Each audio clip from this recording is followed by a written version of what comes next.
ಈಗಾಗಲೇ 9 ಬಂದವು, 10 ಬಂದವು, ತಲೆ ತೆಗೀರಿ ನೀವು.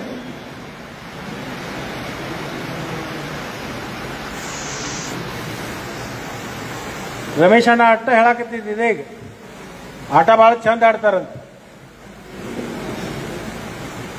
ಯಾಕ ನಮಗೆ ಆಟ ಆಡಕ್ಕೆ ಬರಂಗಿಲ್ಲ, ನಾವೇನು ಹೆಬೆಳ್ ಸಿಗೋದು ಕೂತೀವಿ ಇನ್ನೂ ತನಕ.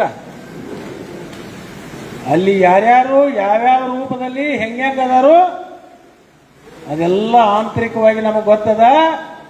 ಬಸಣ್ಣ ಆಸಂಗಿ ಅವರನ್ನು ಒಬ್ಬರನ್ನ ಆರಿಸಿಕೊಡ್ರಿ, ನಿಮ್ಮವರೇ ಒಬ್ರು ಆ ಬ್ಯಾಂಕಿನ ಅಧ್ಯಕ್ಷರಾಗ್ತಾರೋ ಅಂತಕ್ಕಂಥದ್ದನ್ನ ಹೇಳಲಿಕ್ಕೆ